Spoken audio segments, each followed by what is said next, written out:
The Kia Cerato is a really good small car, and in this review you're going to find out if it's the right car for you. G'day, I'm Matt, and this is the Kia Cerato GT hatchback. There are 8 different versions of the Cerato that you can get. There's 4 sedans, 4 hatches. This one's the top of the range in the hatchback lineup, and it's very, very impressive. But are there any catches? And should you know more about the other Cerato models that you could buy? Well, I'm going to cover it all in this review, so stick around. Thanks for watching. I hope you're enjoying what you're seeing so far. If you are, please do like and subscribe. It helps me out a lot. And hit the bell icon to keep up to date with everything I've got coming. I'm looking to do 2 reviews a week. I'm going to be busy. Enjoy it with me. As I mentioned at the top of the video, this one is the Kia Cerato GT. It's the top of the lineup, the most expensive version you can get. But whether you choose it as a hatchback or a sedan, the price is the same across the board. I think that's a pretty nice move. This one has some really good reasons to choose it. It's got the 1.6 litre turbo petrol engine, which is much more punchy than the boring 2 litre in the other models. It's also got a sportier tune and a sportier feel inside. And in fact, I reckon if you're looking for a hot hatch, but you're not willing to bomb 50 grand on one of the proper hot hatches, this could be a really good option for you. Below the GT, there's the Sport Plus model. I think it's a pretty good option. The Sport with the safety pack, I reckon could also be the right car for a lot of people out there if you're okay with halogen headlights and a dull 2 litre engine. Like I said, the 1.6 in this is pretty zesty. Standard across all of them except the base model are alloy wheels. That base model S still comes with steel wheels and hubcaps. Doesn't look very 2023, Kia. When it comes to alternatives to the Kia Cerato, it is one of the most practical hatchbacks on the market. The sedan's pretty practical too. And if I was looking at the #1 alternative to this car, it would be the Skoda Scala.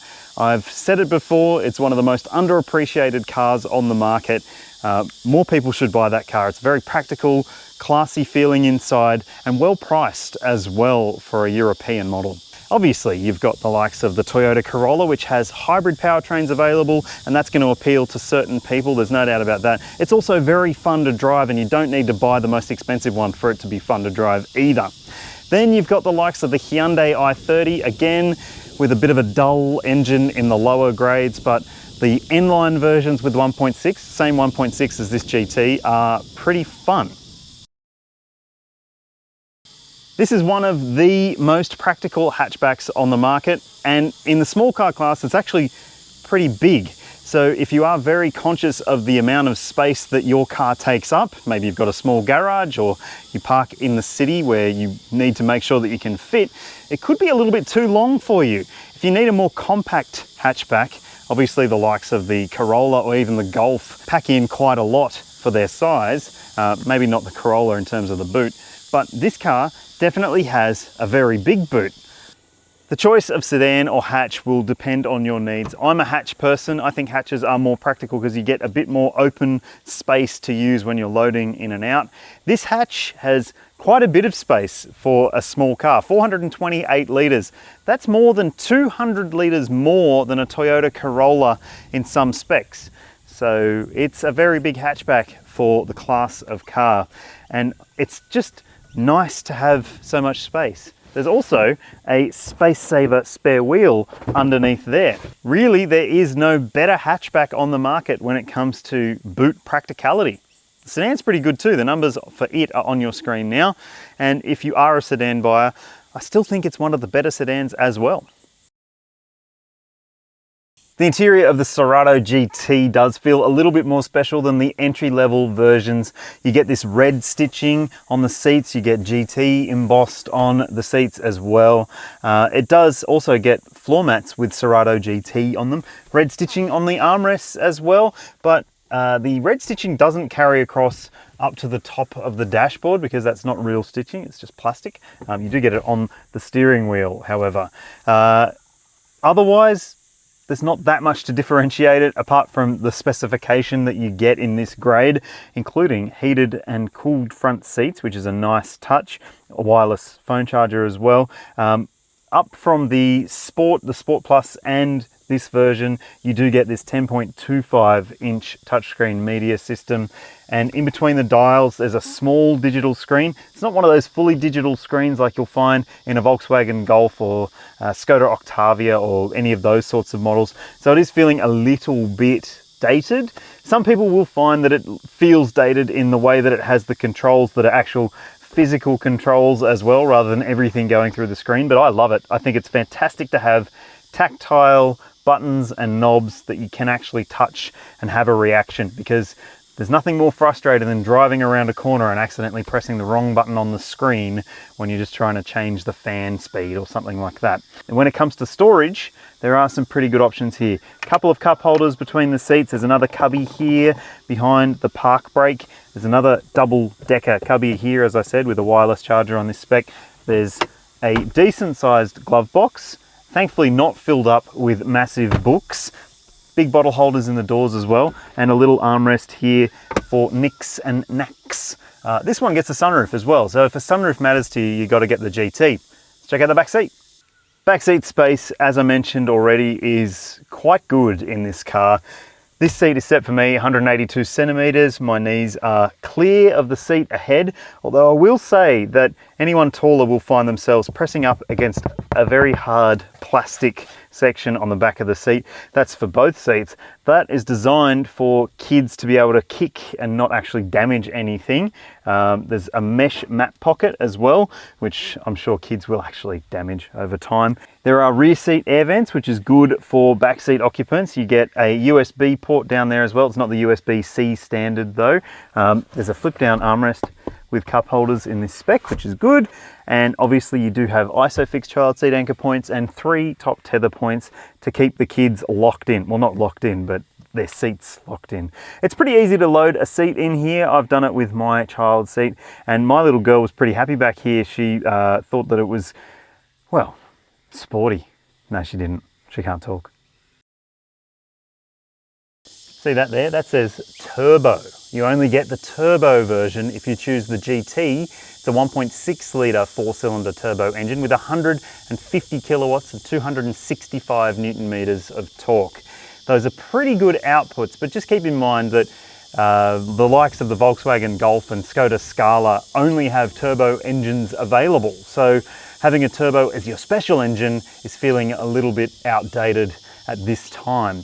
Now, it does have a 7-speed dual clutch automatic transmission, which isn't the greatest transmission, but I'll get to a bit more of that in the drive experience. And it's front wheel drive. All Ceratos are. If you choose one of the cheaper versions, you'll get a 2-litre engine with 112 kilowatts and 192 newton meters. It comes with a 6-speed automatic as standard, and it feels a little bit gutless. Personally, I think the GT is the pick of the range if you like to drive. If you don't care that much about what your car drives like, then one of the 2-litre versions should be fine. As I've already alluded to so far in this video, the GT version drives, well, differently to the other versions of the Cerato. And it's not just the 1.6 turbo and dual clutch automatic that make it different. This car has a far firmer and more dynamic chassis setup. So the suspension is stiffer, it's less forgiving, and ultimately less comfortable. And if comfort matters to you, one of the other models in the range might be a better alternative, because this car can be pretty hard on bumpy roads. It's also quite loud. There's quite a lot of road noise that comes through because it's got those low profile tires. It also has sportier, heavier steering. Now, sometimes heavier doesn't mean sportier, but in this instance it actually does, because it does have a level of weightiness that you just don't get from many other hatchbacks. Even like a Volkswagen Golf GTI has a much lighter steering tune than this. This is very, very firm, and I guess that goes with the rest of the theme here. So if you do appreciate comfort, and you also really value light steering, especially if you do a lot of urban parking, for instance, yeah, maybe the GT isn't right for you. Another way it might not be right for you is if you get frustrated by transmissions, because this car has a 7-speed dual clutch automatic. Basically, it's a more complicated automatic that acts a bit like a manual transmission. So I'll show you what I mean. If you are stopped on a hill, there's a bit of clutch take up and then away you go. So that might be something that takes a little bit of getting used to. You do get used to it, and it's nowhere near as bad as some of the old dual clutch transmissions were, but there is just a little bit of hesitation. If you're the sort of person who just wants to put their foot down and go from a traffic light or something like that, you'll take a little bit of convincing that this might be the right transmission for you. The engine though is good. It's a cracker. I really like it. I think it's got a nice amount of power and torque, nice delivery of that power and torque, and it definitely has some hot hatch credentials behind it. Admittedly, not as hot hatchy as the real hot hatch brigade, but it's perky enough and fast enough to make most people feel like they're going fast. Typically, downsized turbocharged engines, like the one fitted to the GT, are known for being often more powerful and having more torque, and yet using less fuel than the old school non-turbocharged versions. And that's the case with the Cerato range. The GT hatch has an official combined cycle fuel consumption figure of 6.8 litres per 100 kilometres, which isn't necessarily super frugal, but if you could achieve it in the real world, that's pretty bloody good. The sedan uses just a little tiny bit more. Its number is 6.9 litres per 100 kilometres. Now that's what you should see across a mix of driving. If you're wondering what I've seen across a mix of driving in this hatchback, it's on your screen now. I mentioned that the non-turbocharged versions often use a bit more fuel. That's the case with the Cerato range. Sedan and hatchback, both, no matter what spec you choose, 7.4 litres per 100 Ks is the official number. If you buy the Cerato GT or the Cerato Sport Plus, you're going to get a 5-star ANCAP safety rating. If you buy the Sport or the S, then you don't get an ANCAP safety rating. And the reason for that is that those two models require you to tick an options box to get some additional safety equipment that would equip this car with a 5-star rating. Those elements include blind spot monitoring, rear cross traffic alert, and cyclist detection for the AEB system. They do have AEB on the Sport and the S grades, it just doesn't have the cyclist detection part. So it's an important thing to consider if you are looking at buying one of those cars. You can get that safety gear, as I said, it just costs you extra. I think in 2023, Kia is at the point where it should be offering that safety tech as standard across the entire range, and just add $1,000 or so to the price. People will pay it anyway. That said, all versions do come with autonomous emergency braking, lane keeping assistance, as well as the GT and the Sport Plus, which get standard blind spot monitoring and rear cross traffic alert. There's a reversing camera across the entire range, and for airbag coverage, if you are in an accident, there are 6 airbags, including dual front, front side, and full length curtain, but no front center airbag coverage like some of the newer cars out there do have. Some other hatchbacks in the segment also have rear side airbag protection, if that matters to you.